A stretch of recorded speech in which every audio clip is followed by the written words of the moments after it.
नमस्कार. महाराष्ट्रातील विविध क्षेत्रातील बातम्या झटपट आपल्या मोबाईलवर पाहण्यासाठी लगेचच सबस्क्राईब करा राष्ट्रशक्ती लाईव्ह न्यूज आणि सोबत बेल आयकॉन प्रेस करायला विसरू नका. अहमदाबादमधील अपघातग्रस्त विमानाचा ब्लॅक बॉक्स सापडला आहे.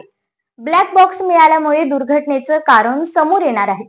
विश्लेषणासाठी ब्लॅक बॉक्स दिल्लीला पाठवण्यात आले, तर दुसरा ब्लॅक बॉक्स अजून सापडलेला नाही. त्याचा शोध सुरू आहे. आज पंतप्रधान नरेंद्र मोदी अहमदाबाद मधील घटनास्थळाला भेट देणार आहेत. अमित शहांनी काल घटनास्थळाला भेट देत परिस्थितीचा आढावा घेतला.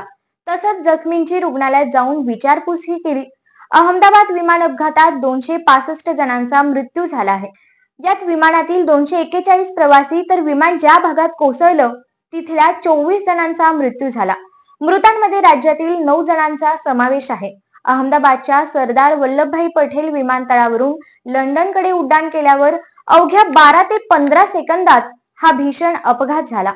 विमान अपघातात गुजरातचे माजी मुख्यमंत्री विजय रुपाणी यांचं निधन झालं आहे. दरम्यान विमान दुर्घटनेतल्या मृतांच्या वारसांना टाटा समूहाकडून 1 कोटी रुपयांच्या मदतीची घोषणा करण्यात आली आहे. जखमींचा उपचाराचा खर्चही टाटा समूहच करणार आहे. डॉक्टरांचं हॉस्पिटलही नव्यानं बांधून देणार असल्याचं टाटा समूहानं जाहीर केलं आहे. टाटा समूह हॉस्टेलही बांधून देणार असल्याचं स्पष्ट केलंय. दुर्घटनेची 4 संभाव्य कारण काय आहे जाणून घेऊया. पहिले म्हणजे विमानाच्या दोन्ही इंजिनात एकाच वेळी बिघाड झाला असावा. दुसरे म्हणजे लँडिंग गिअर टाकता आला नसावा. लँडिंग गिअर वेग कमी करतो. तिसरे म्हणजे पक्षाची विमानाला धडक बसली असावी. चौथे म्हणजे टेक ऑफला मदत करणारे विमानाच्या पंखांचे फ्लॅप खाली केलेल्या स्थितीतच राहिले असावेत. दरम्यान अमित शहा काय म्हणाले? सदर अपघातानंतर संपूर्ण देश स्तब्ध आहे, असं केंद्रीय गृहमंत्री अमित शहा म्हणाले. अपघातानंतर 10 मिनिटात भारत सरकारला माहिती मिळाली. तातडीनं मी मुख्यमंत्री, गृह विभागाचे नियंत्रण कक्ष, नागरी उड्डयन मंत्री, नागरी उड्डयन विभाग सर्वांसोबत चर्चा केली. पंतप्रधान नरेंद्र मोदी यांचा फोन लगेच आला होता, असं अमित शहा यांनी सांगितलं.